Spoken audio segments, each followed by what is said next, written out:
Salesforce. Okay.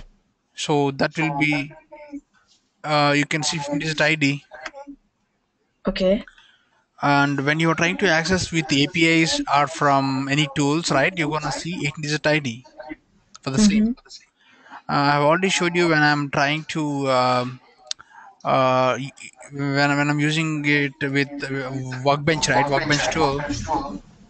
So I see 15 digit ID in Salesforce with the same ID. I see 18 digit ID also. There's a simple formula to convert. 1 second, I can show you.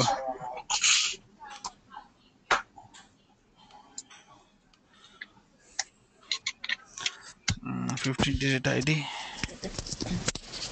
Digit ID to 18 digit ID sales. Yeah, see, convert from this. So automatically you can search this in. Uh, so there is a simple formula, and even you can use it in formula fields also to convert 15 digit ID to 18 digit ID. But anyway, when you are trying to use 15 digit ID or 18 digit ID, sales in the application, it won't give any problem. All right. Yeah. See, this is a simple converter. There is some algorithm for that. Let's do one thing. I am going to open my organization here and open a ID before you. Okay. So actually the batch again this is some other topic. Batch apex, schedule apex, actually it's pending. I have to tell about that to you. um, let's do one thing. We can speak on this today in the today's class only. Okay. So this is the organization, right? So if you go to accounts, for each and every object and any record in any object, you will have a ID. For suppose if I'm clicking on account, there is 001, right? Mm-hmm. See, Yeah. if I click on this also, it will open accounts tab. 001 is linked to the accounts tab. And if I open charter tab, this is linked with some other 3 digit ID. So I think charter is different. Don't use charter.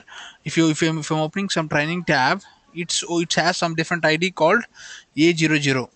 If I'm opening patients tab, it has different ID called AOB. Okay, this is a simple ID for tab. For identifying the tab or object, you can use this AOB or something like this.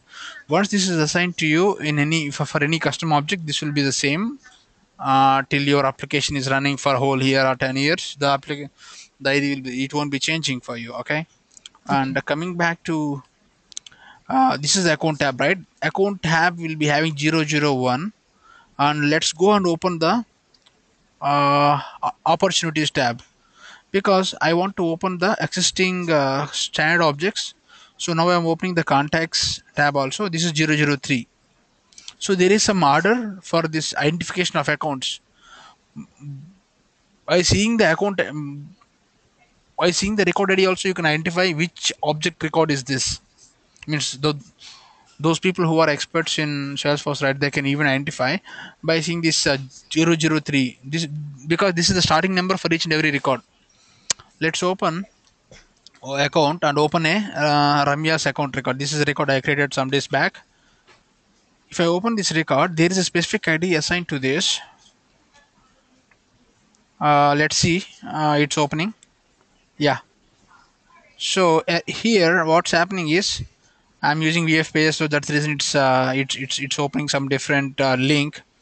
But Okay. actually, it will open like, let's go to account object. I don't want to do configuration now. I just want to go with the with the simple setup, because I have added some VF page there. That's the reason I'm seeing all these UF pages. Go to accounts, buttons and links.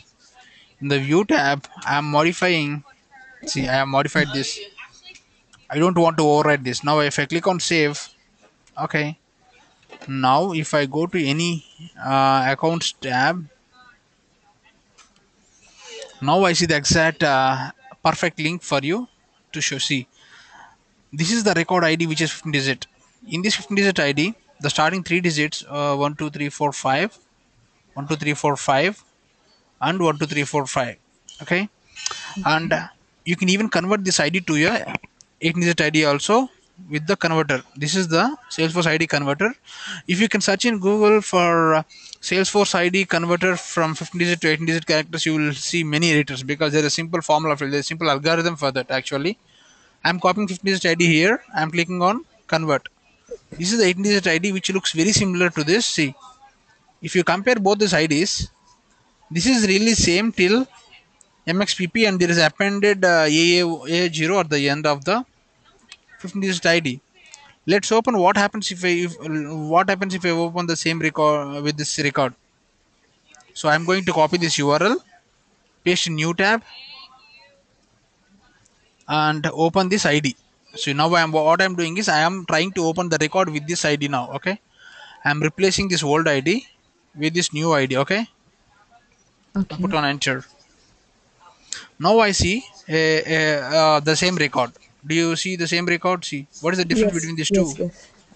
The both IDs are same, but the application will accept both 15 digit ID as well as 18 digit ID. There is a simple converter also, and I can show you how to convert with, Why do we actually need conversion from 15 digit to 18 uh, digit? so generally I think these guys have two IDs. So for application for API access they're going to use this 18 digit ID because there will be many records, right? That's the reason. I don't know exact reason for this, but Salesforce have two IDs from initial days, Okay. at least from an 18th or 19th version. From there what they are doing is they're uh, so there is a simple converter for that inbuilt converter where if you're trying to query with 15 digit ID or 18 digit ID it's gonna show the same thing. So let's do one thing. So there is a simple formula field also. Formula field for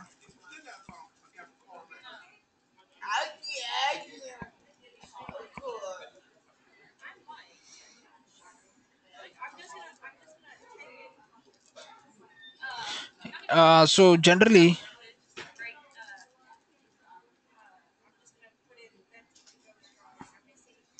yeah, I don't see the relevant stuff here, but I can get this in the formula functions. So the appended thing, let's do one thing.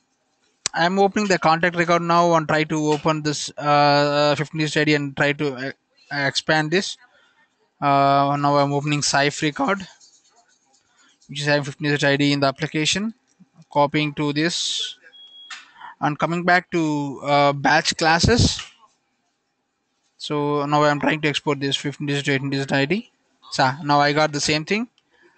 So this is some additional appended thing when we are doing for the previous thing. So there is a unique identifier again appended at the bottom called AA4 or AA1 for accounts, AA4 for contacts. That's also unique. Some static number type of thing added for each and every ID, if you remember. But you don't really worry about this actually. Okay, you can say that there's 15 digit ID. I can even convert from 15 digit ID, 15 digit to 18, 18 digit ID easily. But in the application wise, in the front end, I can use both the 15 digit ID as well as the 18 digit ID. But when I'm trying to access the records in the API thing, right, I will be having the 18 digit IDs. So for suppose you are trying to build a mobile application with Salesforce data, okay, in this cases you're going to use only the 18 digit IDs. Okay, that's called API. With API, with REST API, right, you're going to access some data and you're going to store in the offline and you're going to show the mobile application. In this case, you're going to use 18 digit IDs for each and every records, right? You can say the simple reason for that. Yeah, see, this is if you see here, there is a unique identifier for each and every contact record also AA0. Statically, there it's adding. Okay,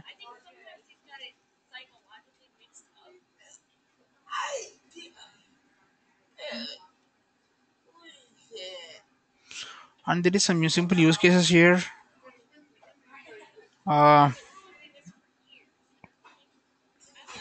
I can do one thing. I can post in charter for all the other people also. Okay. Let's go to our charter.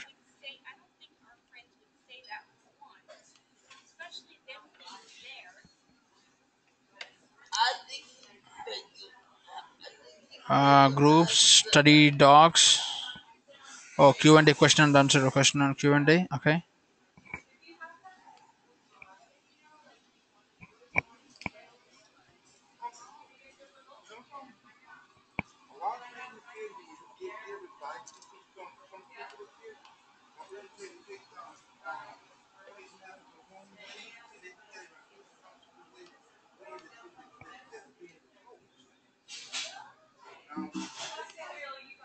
Yeah, link. Here is the link.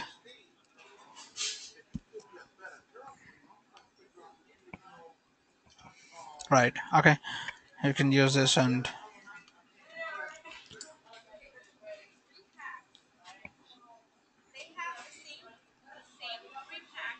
let's do one thing. Let's go to Workbench.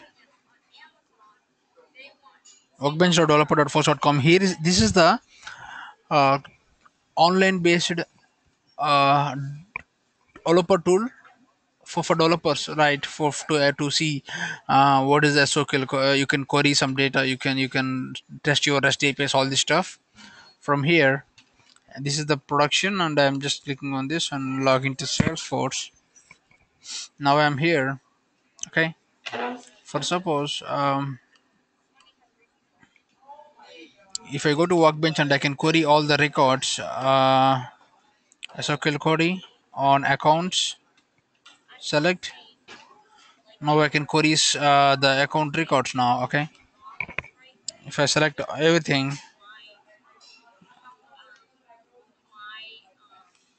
except yeah, now I'm clicking on query. So now you see all the IDs when I'm trying to query from the APIs, from the developer tools. You see the 8-digit IDs here. See what is this ID? So five. See at the end you can see AAS at the right, one, 2535, and there is three more extra. This is 8-digit ID. This is the ID of the user. The ID, the user object will be having 005 at the starting, and all the other stuff is different. Everything will be different for different thing. So for most of the records, it's the same actually. AM. Most of the records I see the same thing. I don't know why it's showing the same thing for most of the things, because it might be depends on profiles or something like this. I really don't have a really idea. So if you come see here, this is the ID of the account which is having 8-digit ID. 5 5 5 plus 3, but all the account records will start with 001.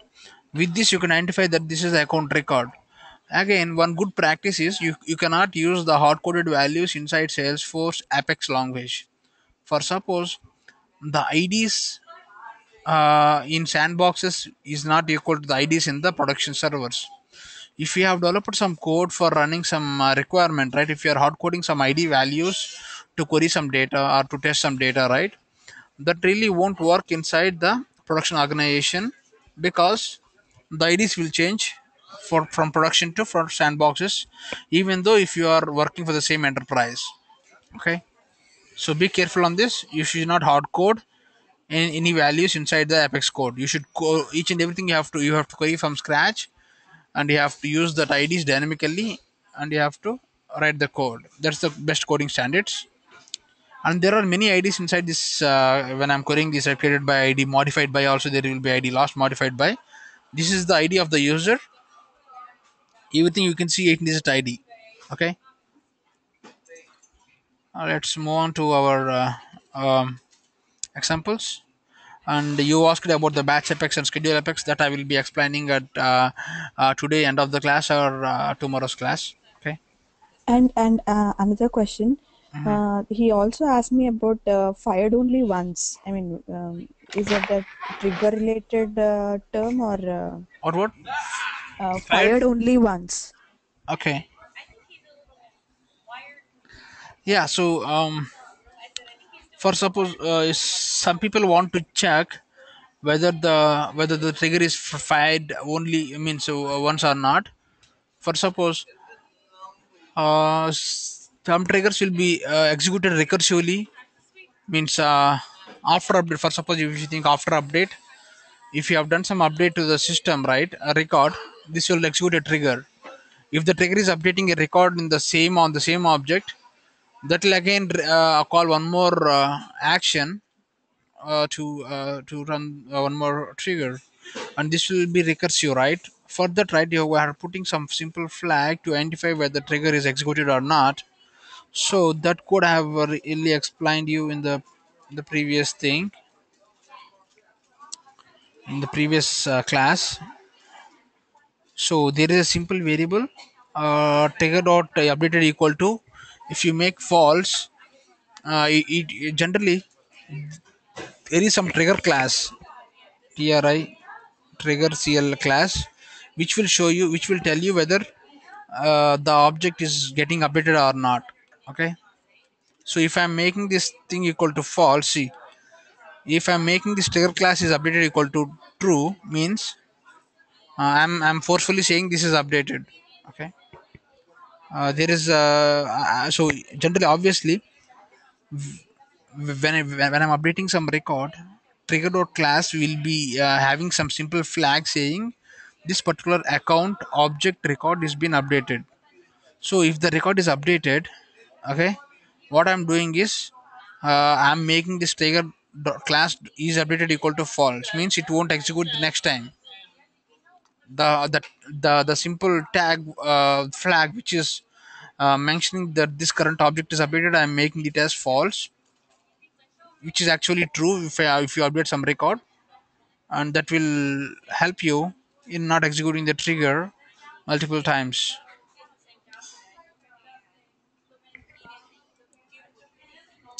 So you can talk about this. There's a trigger class which I can, or uh, there's one more way you can put some simple flag, and you can use that flag. If the trigger is updated on this particular record, you're not going to update again with the flag like simple boolean value with true or false thing, right? By default it's false, is updated equal to false. If there is an update happening on this particular trigger, if it is executed one time, you can make is update equal to true. Okay, then you are not going to update the same record multiple times.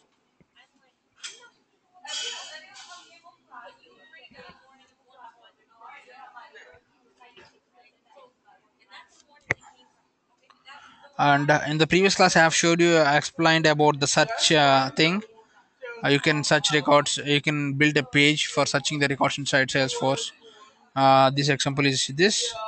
I am searching for the contact with the name, and I have shown you how to search the dynamically. Generally, people sometimes search by putting some name and click on search, but there's other way. If you are typing also, the we are searching the data dynamically. If I'm putting p, I can directly search the records. uh, I can show that to you in the last class what we did.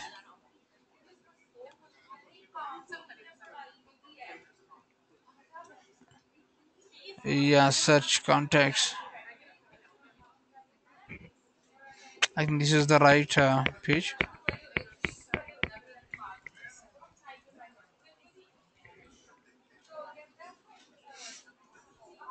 There. Okay.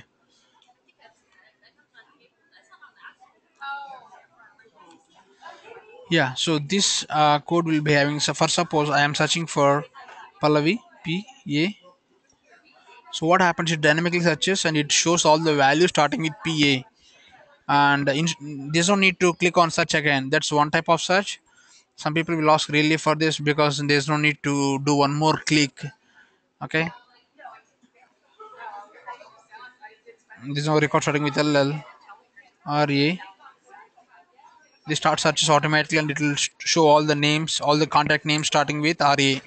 Because currently I'm doing search only on the contract records, I use the SOQL query of that. And we have other Salesforce object search language. Okay, that's for searching the records not only on one object but on multiple objects. For suppose if you want to search the records on multiple objects in the same way, you can use this SYSL queries. So I can explain you in the coming class. There is example for that. I can do that. The currently the search what I have written is is on Salesforce objects SOQL query, which is running on only on contact object, and it will only bring the contact records. SYSL will run on a number of objects. You can put multiple objects. You can put accounts, contacts, opportunities, everything, and you can search on this three objects also. Okay. Let's start the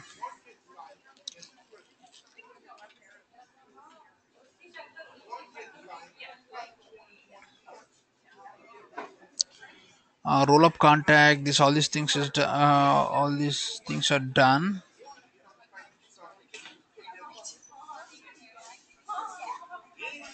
So and there is a simple method for styling sheets. Style sheets I've already explained you. Okay. Do you want me to explain the scripting in Salesforce? Okay, let's do one thing. Okay, let's do some quick example here, or else let's do in the same example, which is having the contact search.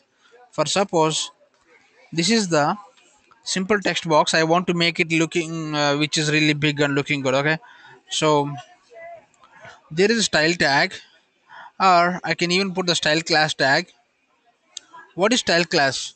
Style class is similar tag, which is like a class tag inside inside HTML. If you know about HTML coding, you generally know about IDs and classes.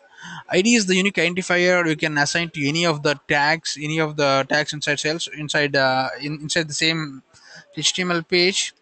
But classes are defined once and they can be used multiple times. Now I'm going to create a class here before you. Style. So as I said, you can even use the HTML coding here. Here, this is the style tag.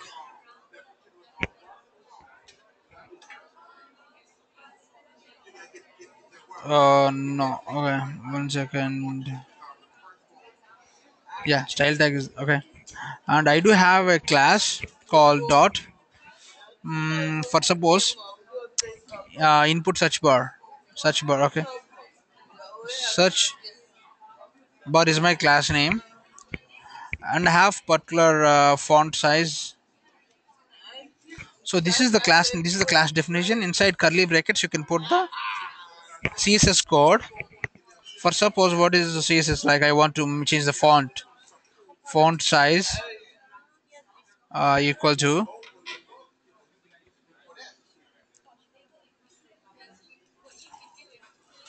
20 pixels.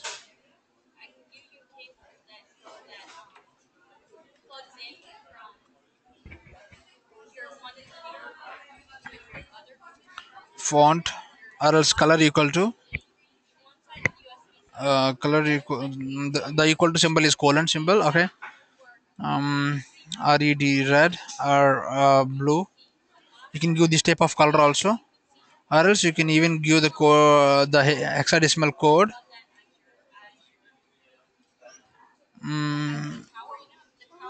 Okay, so I should not keep like this. Okay, and border. Click on save. Let's do what happens. So this class is saved, and I'm going to assign this class to this particular style class. Now these properties which I have mentioned some class will be assigned to this. Okay, I don't know, this is not assigned. Okay, let's click on inspect element. This is the firebug tool which we can directly dynamically edit the things. For suppose if I'm inspecting this particular element, have seen this particular element has a class called search bar, which I have just created now, and this search bar properties is here, and this is overridden by some other class. Whoa, generally what happened is you can override the properties of class by other class also. Salesforce have standard properties of styling. They are overriding our current class. Now what I'm doing is I want to mark it as important important in our.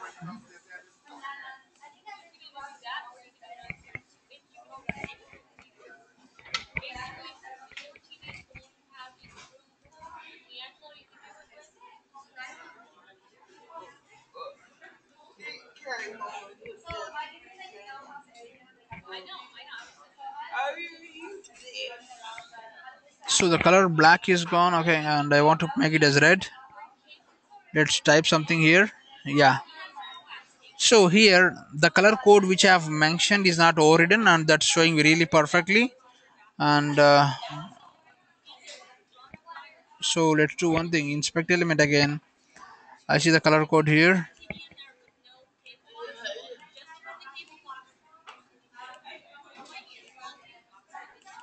This is the color code. I can copy down here directly. CC2999 is a red color code. Okay, and I can even make some more styling, saying uh, position tag. Position is for positioning. Relative. I am going to make with the relative tag, and I want to set the position like left equal to 300 pixels.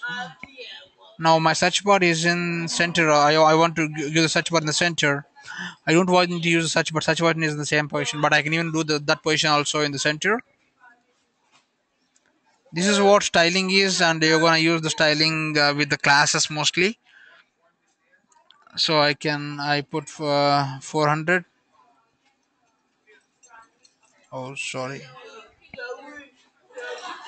400 is it's exactly center. And font size, I want to make it as important. So this is general important. Okay. Still, this is overridden. But I think the Salesforce is overriding our font size. Okay. Mm,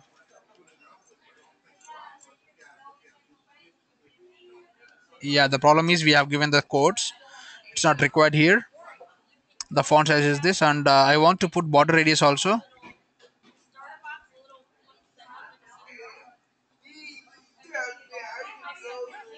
Border color is I want to give it as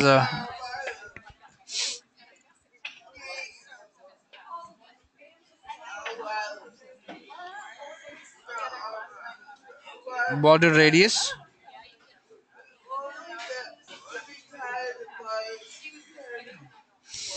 Border radius equal to 3 pixels, or else I can increase more also by 2. Okay.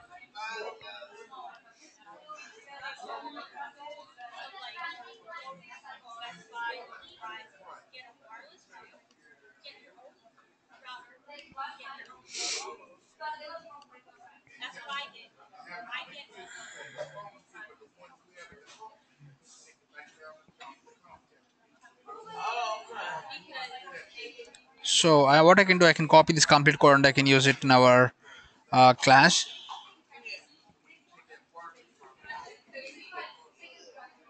Okay, let's click on save. And now our code is having the new CSS properties. And let's close this. So this is our new search bar. I can do some such like this, where I don't have a number starting with this. Let's put RA. So all the records starting with RA will be there. PAL, PLL. Okay, and I have the record with starting with PALL. So if I'm clearing this stuff, it will show all the records again because there is no value there. So this is called styling. What happened here? I have not styled directly at the. I can also give the styling here directly by keeping the style class, and I can give the styling here. But if I do here right, I can't apply the same styling for all the other things also. For suppose you want to add one more search bar at the bottom.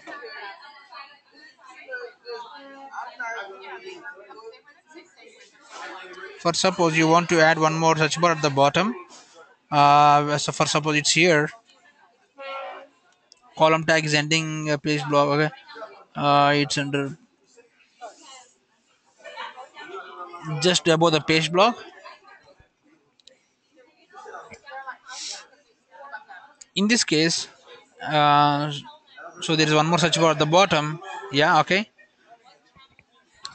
In this case, if you want to use the search bar, see here the style class is helping us because there's no need to write again style class here. If you want to add the same style class in multiple locations in the same page, you have to write the style again, the 40 lines of style css code again each and every tag. But with the help of classes, right, I can write once at the top of the here, I can write the ones, and I can use the search bar directly, and I can mention here in the style class. This is the class representation where I can add the properties, the class properties to my current tag. That's called adding classes to your tags, apex tags. So now this also have the same property. For what if I remove this? Click on save. If I click on remove the style class, if you go bottom, you see the old search bar code here, right? This is helping us to add the new properties, the properties of the search bar with the font, with the size, everything. Okay, and same way, let's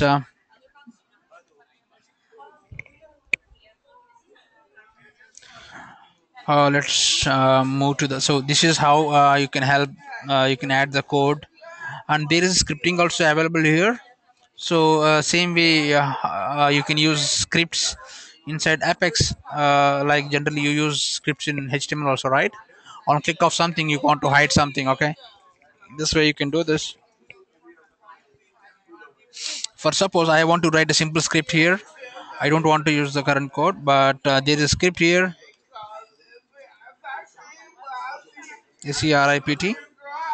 So script is like a JavaScript. You can include JavaScript inside this code. Okay, inside this tags. For suppose there is a function which I'm creating.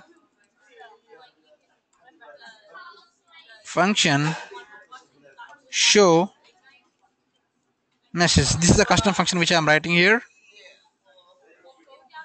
Inside this, I'm putting alert statement. Alert. Um, Thanks for working on Apex. Okay, let's click on. I'm using this. Okay, control Z. Okay, I'm using this method. I'm going to call this method when I'm trying to and I'm trying to search some. Thanks for searching. Okay,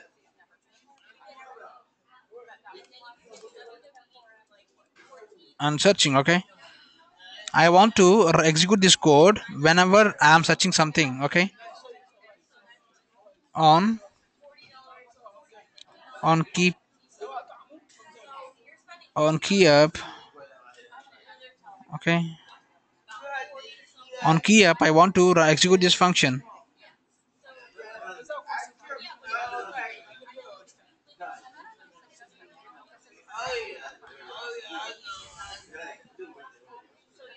Oh, on key up is already mentioned there. That's the reason it's so that I can use the same function inside this also.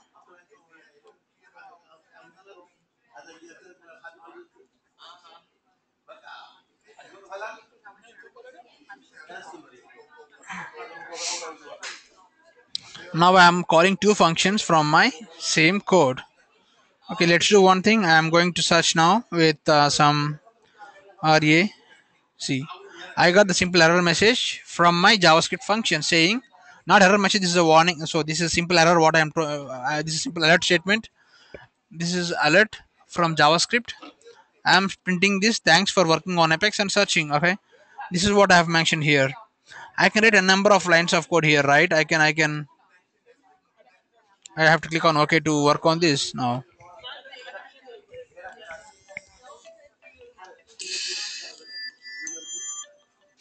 One second. Okay.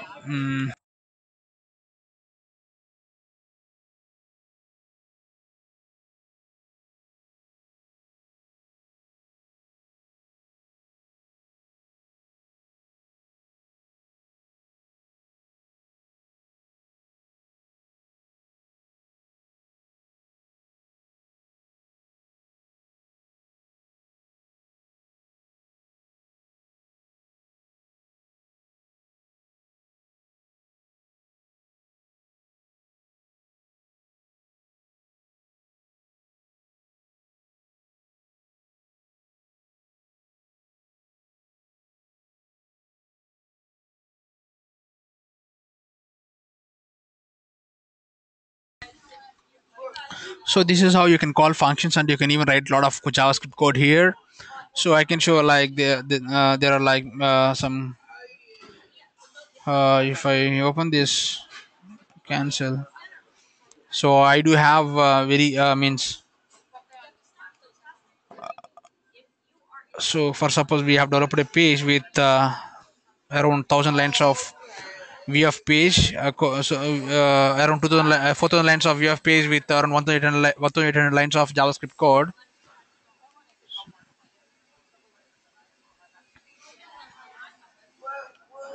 So I can include a number of pages like this. See, in this, right, this is a simple page, one big page, where you can see lot of include script. So this simple tag is useful for inserting script from static resources. If you see the same thing when I am trying to access the images from my static resources, right? Okay, this is the simple code for doing this. What is this? This is a static resource name what I am giving there. If it is a zip file, I'm going to use this code URL for. If it is not a zip file, I'm going to directly use some different way. Have shown you the alternatives of this. Okay, so this is a zip code. This is a static resource file name, and this is the zip file name, and this is the folder inside. There is a folder called vendor, and inside there is a folder called jQuery. Okay, I'm gonna call this, and I can include that script JavaScript files here. Same way, I have included the style sheet also. This is the format for inserting the style sheet. Apex colon style sheet. What is style sheet? Earlier I have shown you some CSS, right? Inside style tag I have mentioned dot class. Okay, and with ID also I have mentioned. So ID I haven't mentioned you, but you can even apply styles with ID also. ID representation start with hash. Let's go back here. For suppose if you want to add properties for this particular, I can even give ID here.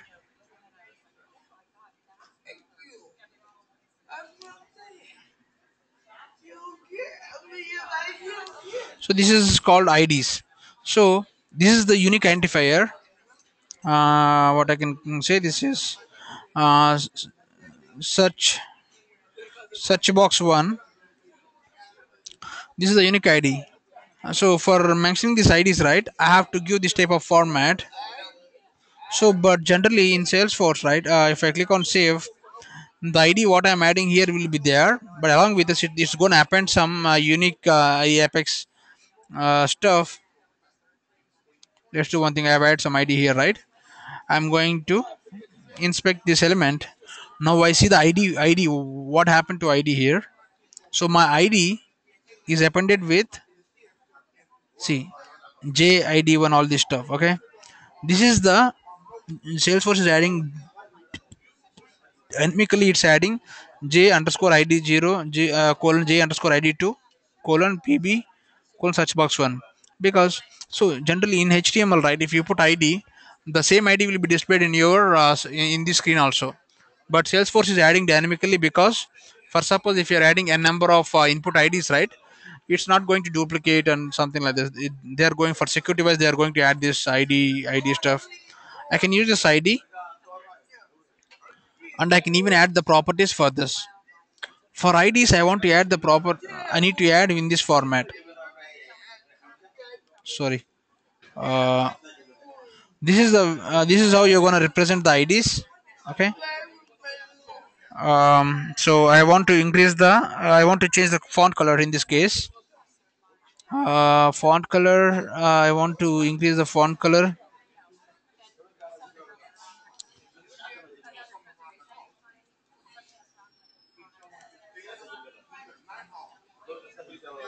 Okay, means here I have assigned some font color with the class as well as with the ID. What will happen is I'm overriding this font color with ID. The ID's font color sorry, the class font color, this color is I'm overriding with this new color by making the important tag. Means I'm adding more importance to this particular property. If I click on save, now if I'm entering, there is a different color. Oh, it's not yet saved, it's saving now. This is saved now, and let's see one thing. Okay,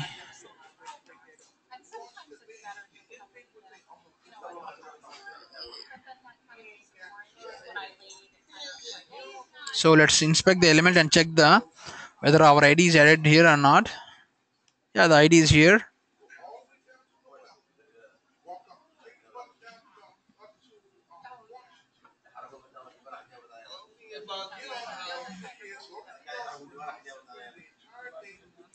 Our ID is here. Color colon.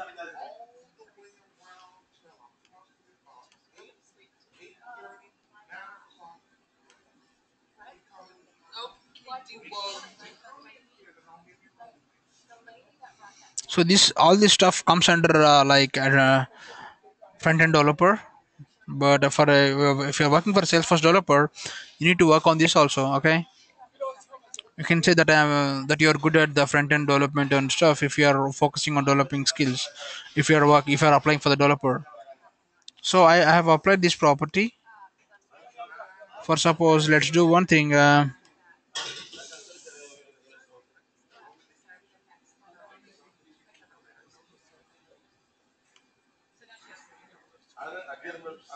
Oh my god. Okay, no bad. Okay.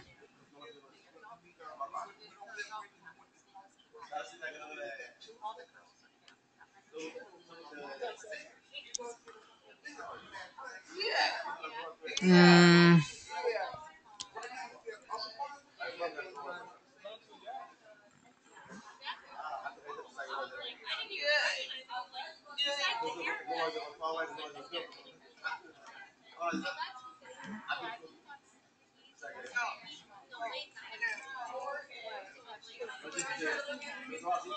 so somehow my ID code is not showing up here. Control chat. This is my ID, and let's do one thing. I have some other properties called.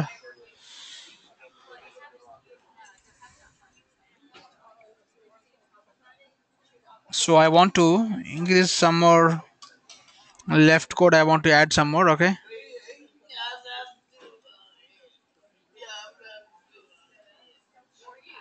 800 pixels.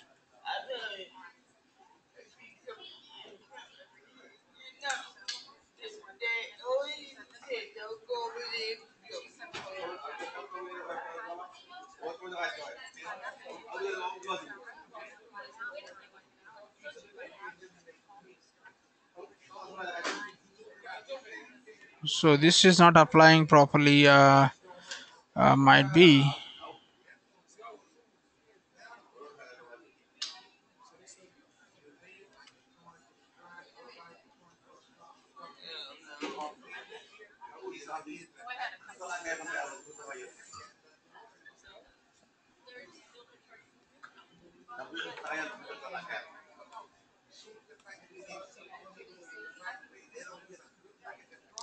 Okay. One second.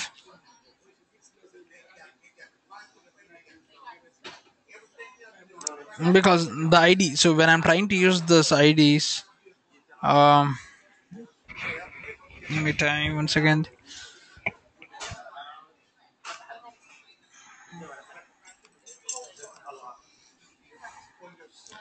If you come back here, I see.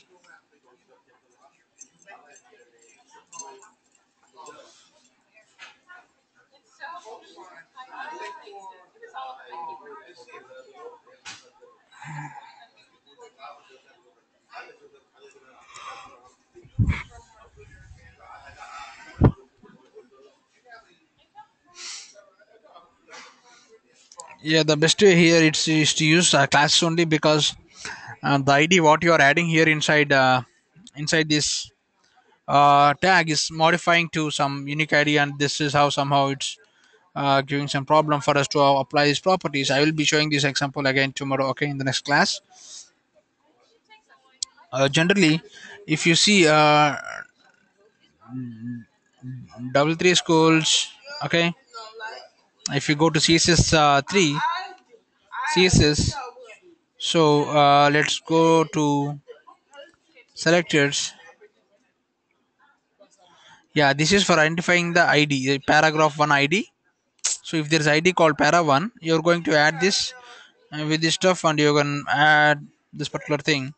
The same thing we did in our current code, but this is the para 1 I'm added in the id equal to para 1, but Salesforce is adding some static characters, means some dynamic characters before that id what I have given to that particular tag. I have given such box, but I got some more code for this, and some more that's not working. I will let you know. Okay, the alternatives for that. But most of the times I generally use classes. If you see here, most of the things are classes, right? All these things are classes: pb body, subtitle, custom tab header. Everything is body. Okay. Sorry, everything is classes. Class. I generally use classes for applying some styles. For this, even I can even apply some styles with some background images also, which is in static resources. You can get okay. Let's. This is all the.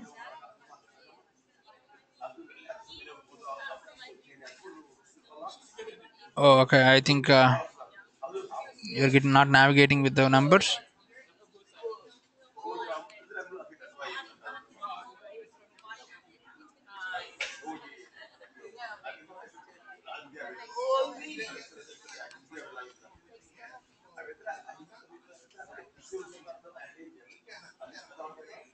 So this complete code, right? So there is around 4,000 lines of code. The numbers are changing. Problem. There's some problem here. Uh, this is all JavaScript code. I can create my own functions, and I can call that. Okay.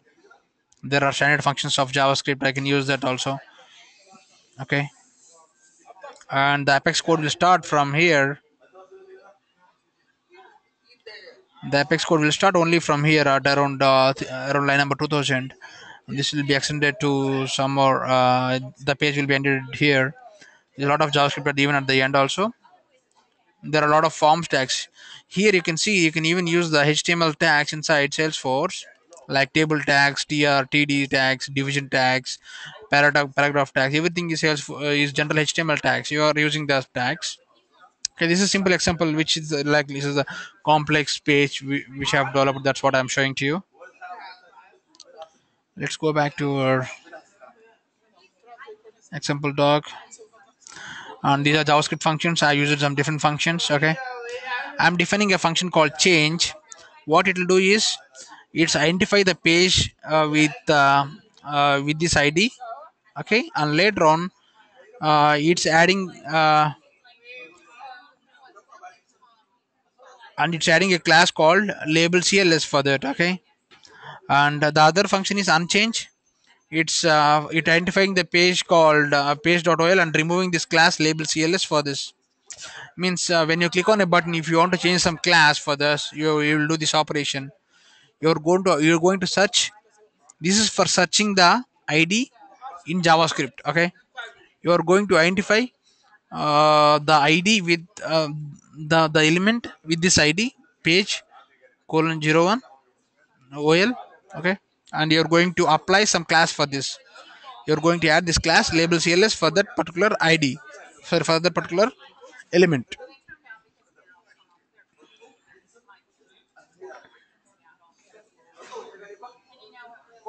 So I think we can execute this because they don't have any Apex class. Oh my god, sorry.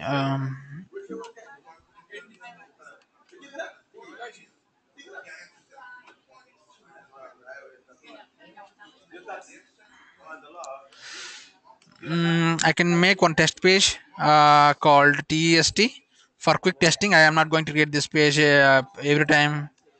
This is useful for testing the simple test codes here. Okay, whenever I create this, it's ask me for creating the new page if it is not existing.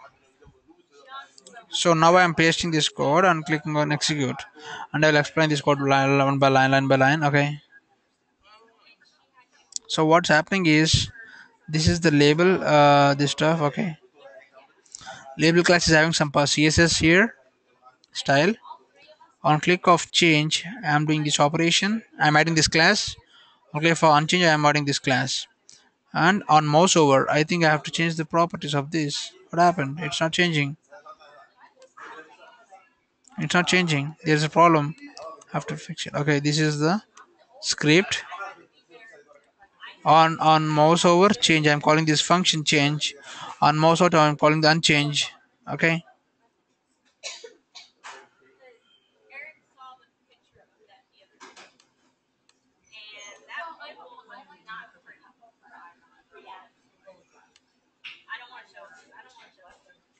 So to check the things, right? What's happening here?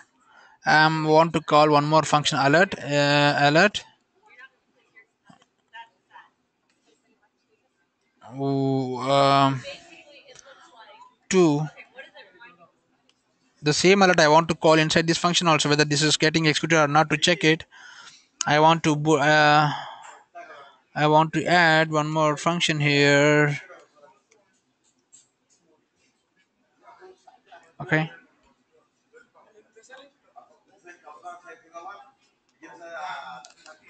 One. This is three.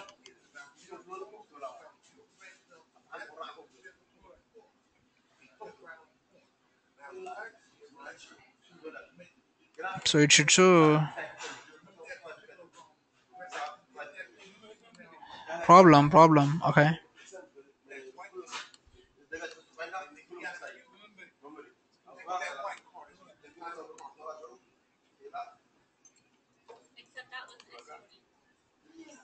This is not at all executing. Okay.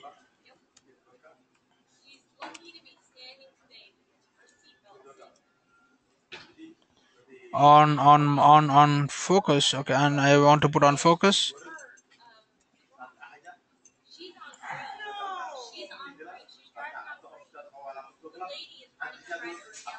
Oh my god. Okay.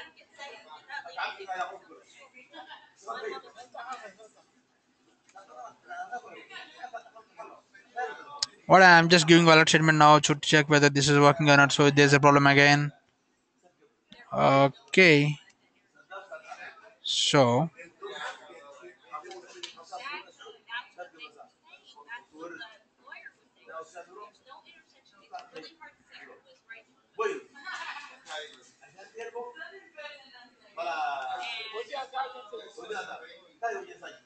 let's click on inspect element here. Okay, what's happening? We can by clicking on inspect element, I can see the debug logs, and I can so the ID is PL okay, page oil. So it should show the console errors. There is errors, lot of errors happening here. Unchanged is not defined properly. Is it right? What happens, right? If there is simple JavaScript error, it won't allow to execute any code inside JavaScript. Okay. So let's see what happened to unchanged.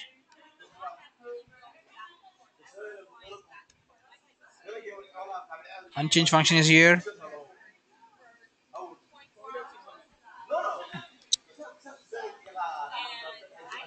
Nothing problem here, and class name where change is not defined. Change is not defined. Okay.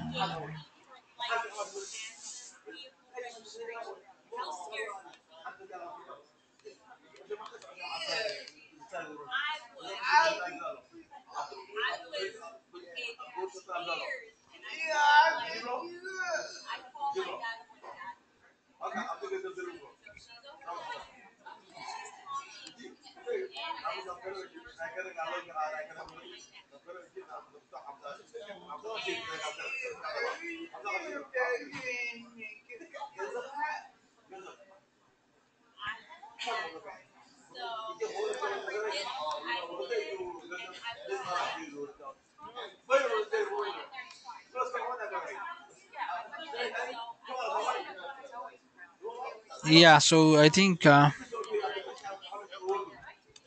we have some errors here. Get element by ID.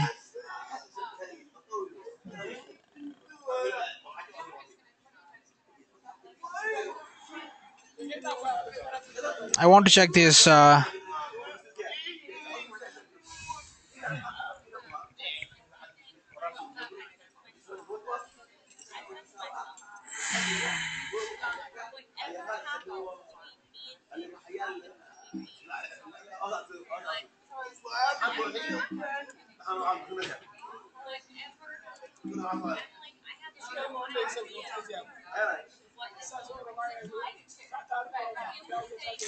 Yeah, so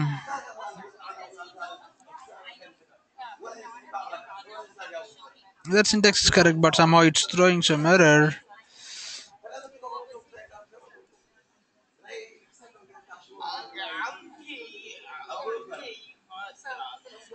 So let's try one more time, and I'm gonna fix this example again. That's not a big deal for us. Okay.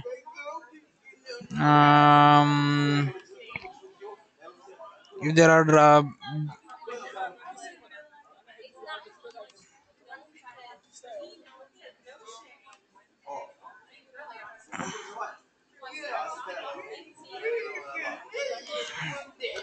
there are bad characters inside it, so it won't allow us to save this. Let's do one thing, and the same thing I want to copy down here, and I will make it as blank.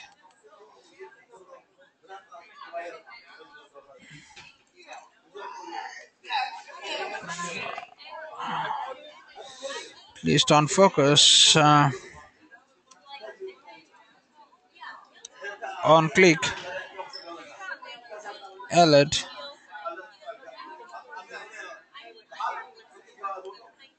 So this is I want to do some simple alert on click of this particular output link. Yeah, now we am getting executed. I am just want to call this on change function. Change. I'm expecting now this will run.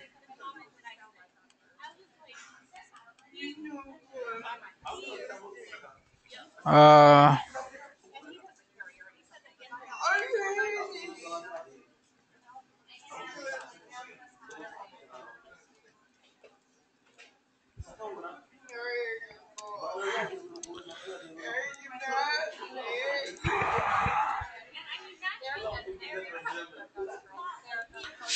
so now I clicked multiple times and I click on inspect element.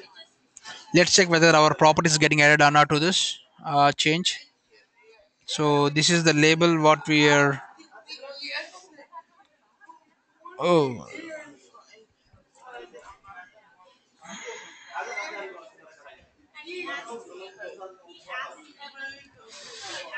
okay.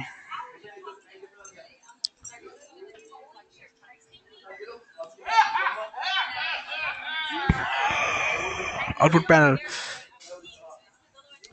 I want to do one more simple thing. Output panel. I want to put here to re-render this stuff because it's not. It. I think it's not rendering it. Output panel.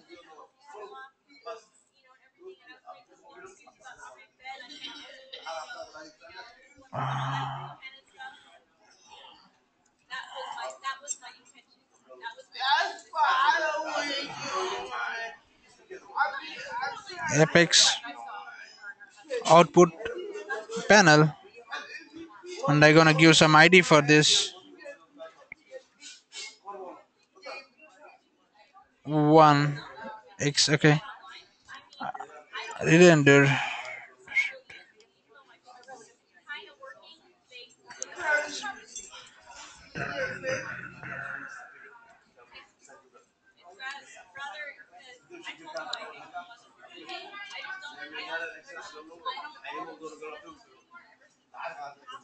Oh, re-render.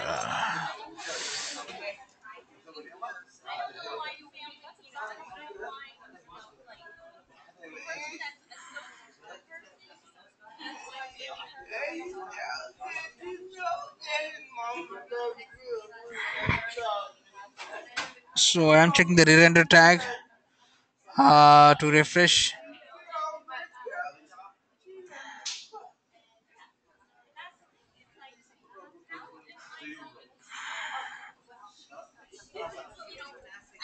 So okay, from the output label, I cannot re-render. Rendered only have only one attribute. I cannot render this. So yeah, I'm gonna explain this example with some other scenario. Okay, this scenario is not working. There is some So there are some JavaScript errors with me, so I'm going to fix it. So there will be some minute error which I have to fix. Change is not defined properly. Um,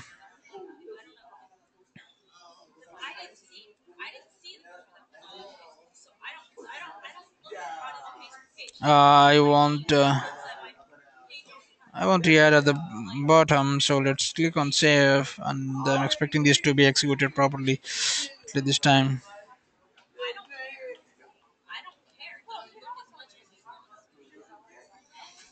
Yeah, there's some problem with on the functions, change and unchanged functions. I'll be working out, and I will keep you posted. Okay, on this. Uh, okay, and let's move on to other example. This example I'm keeping it on.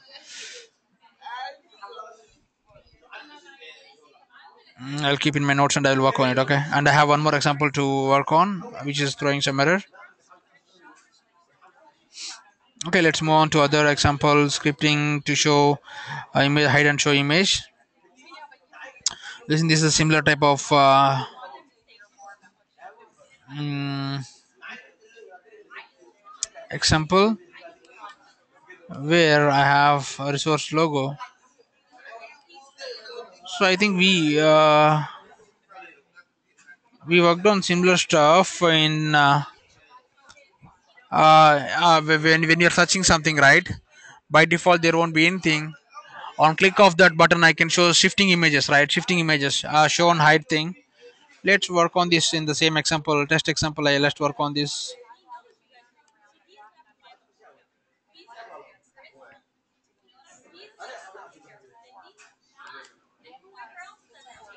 So here I have to give the proper static resources to work it, because the logo or static resource which is available here is not available in my code. Let's go to static resources and get some good static resource like searching or something like this. um, Here is the loading image. I want to use this.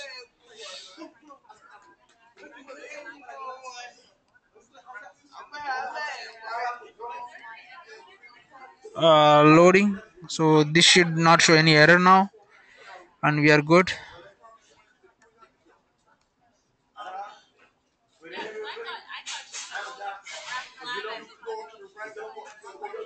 Yeah, if I click one more time it has to hide,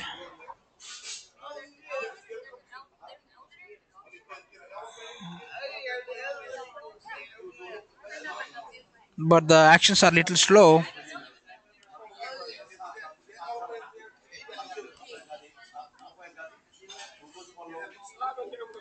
If you go to console,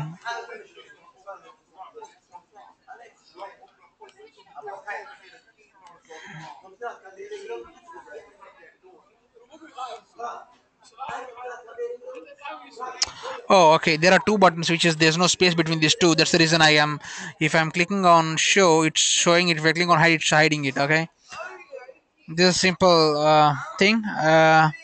So each and every time, right, when I'm clicking on show I'm calling a simple JavaScript function to show there is a property for that document dot get element by id. This is the image tag which I'm going apex form image tag, and I'm simply showing style dot display equal to none. This is the tag for show and hide. So for clicking on, if you want to show the image I have to add the property called display equal to block. You can know about the display equal to block tag in say this is the famous tag in css to show and hide some data, to show and hide some stuff. Okay, so if display equal to none this will not be shown. So when I'm calling, so there is a simple buttons here. There are two buttons here. It's command links and there's no space between this. Well, let's do one thing. I want to add some spaces between this with the br tag, at least some up and down thing. Okay, br colon. Okay, because that's next by next. That's the reason it's confusing a lot to us. Now this show button will show and hide button will hide. These are two functions with the command links, or I can put command buttons also.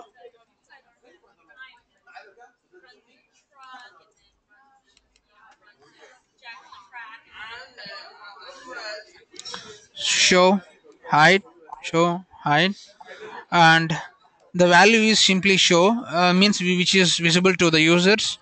Okay, and I have a simple function. On click, I am calling this function show image. Show image is a simple JavaScript function inside our script tag. This is the function, and which is making the property of the image tag equal to block. Means display equal to block means it will show. Display equal to none means it should not show. So it should not show anything. Okay. Uh, and return equal to false. At the end, I'm returning false. And same way, if I'm clicking on the hide button, I'm just showing this. I'm just hiding the current property. The same element. So this, if you see this right, there is ID assigned to this called img. So Salesforce is adding page colon it's adding by default, right? So because it's inside a page tag, it's inside form tag. That is the reason you are seeing the these two appended words before img. Okay, after adding, so that's the reason I'm using this ID for this particular image. I'm going to work on this image property.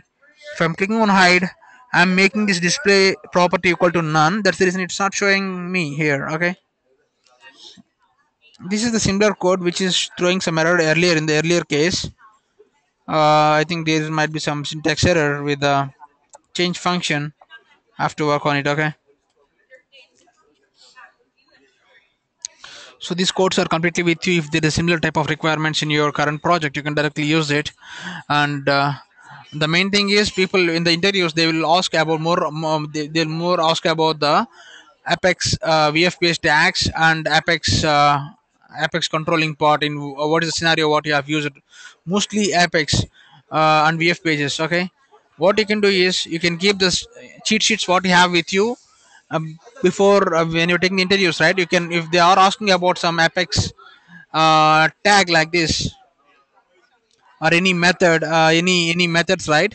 You can directly use this cheat sheets and you can speak about that. Okay, this is some function, this is the operation, or this is the description about this particular merge keyword.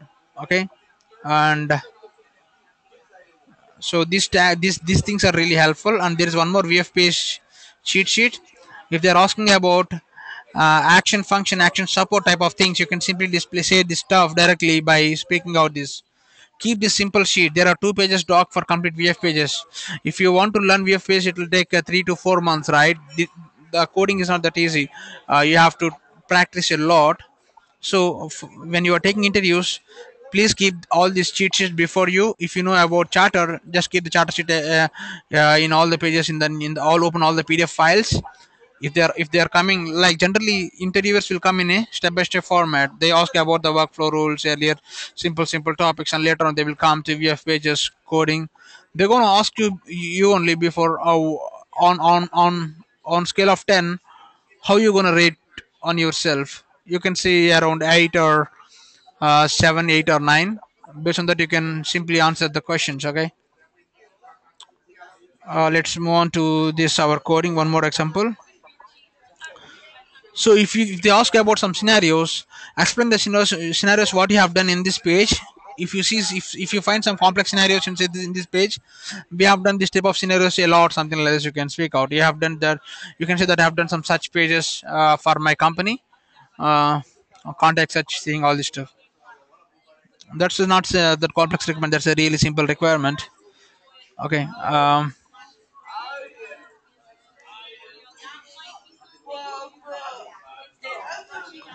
And scripting with controller. Here I'm going back with some time back, and I'm just explaining the general format how to use controllers, custom controllers, and standard controllers. Okay, generally, if you want to modify only the UI part, not the functionality part, you are going to use the standard controller. Standard controller will have some existing lot of standard methods, everything, and you can use it directly without writing any Apex code. You can only use VF tags, style sheets like CSS code, styling, everything you're gonna use, and the only you're going to write this stuff. This requirement is only available for us only if there is no custom requirements. Okay, And what if there is a so for suppose you want to use uh, the standard properties a lot and very small features of custom and very small modification you want to use. In this case you're going to use extension controllers. What is extension class? Extension class is something like you are going to use standard controller only, but there is a simple tag called extensions. Okay, 1 second.